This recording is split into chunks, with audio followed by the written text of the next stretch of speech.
De banden waren dinsdagochtend goed opgepompt, de kettingen gesmeerd en de accu's van de fietsen goed opgeladen. Stuk voor stuk allemaal vertrouwde zaken.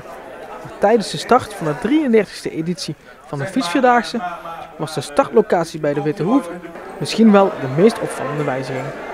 Nou, we konden niet meer in de Wetteling terecht vanwege een verbouwing die op deze terrein gepland zou worden.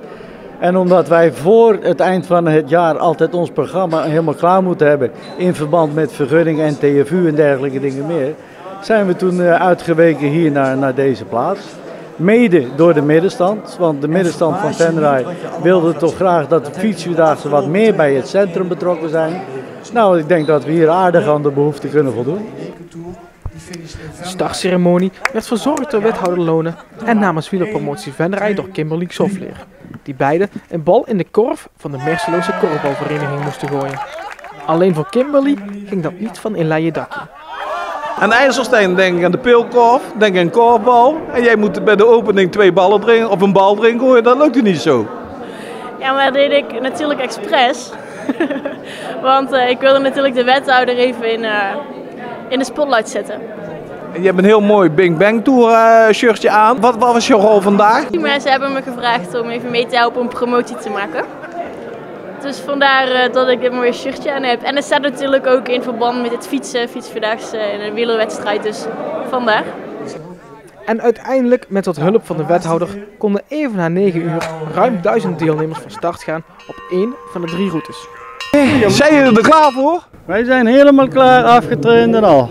Ja, we zijn er helemaal klaar voor en het zonnetje komt er dadelijk bij, dus dat wordt helemaal goed. Ja, ik ben klaar voor den Start. Ik freue mich sehr.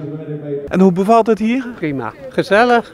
We kunnen leuk vanaf de camping kunnen we zo het centrum inlopen. Gezellig, ja, heel erg gezellig is het daar. Super, super, toll organisiert, nette Leute, fantastisch. Wunderschöne Fahrradwege. En wat vindt u het mooie aan de Fietsvierdaagse Venray? Ja, het is gewoon allemaal mooi. Veel natuur, allemaal verschillende dingen waar je komt, waar je anders nooit komt. En het is gezellig. Allemaal mooi, maar je moet het zien en willen zien. Sommigen die starten de fiets en jatsen aan en dat doe je niet. Nou, een verrassing waar je naartoe fietst. De routes zijn altijd prima uitgezet, dus geen verrassingen. Hartstikke mooi. Je hoeft eigenlijk alleen maar een beetje op de bordjes te letten en de wegwijzers en dan, ja, we hoeven niet zoveel na te denken, laten we goed zeggen. En wat vindt u van de omgeving, van de routes die gepland zijn? Ja, die zijn geweldig. Die zijn geweldig, ja. Daarvoor komen we ook al voor de 3e keer, misschien volgend jaar wel weer. Ja. Een van de bekendste gezichten van het fietsevenement is misschien wel omroeper Sjan Vollenberg. Al een aantal jaren stuurt hij de deelnemers op pad en heet hij ze vervolgens weer welkom bij de finish. Hier sta je midden tussen de deelnemers. Dat is, op zich heb je er ook veel contact mee natuurlijk en dat is belangrijk. Dat je wat met de mensen kunt praten, want niet iedereen heeft daar zin in natuurlijk. Want als je zo'n microfoon onder de neus krijgt geduwd, dan moet je toch een keertje slikken. Zelfs ik moet dat, ja. Ik vind dat ook wel anders, ja.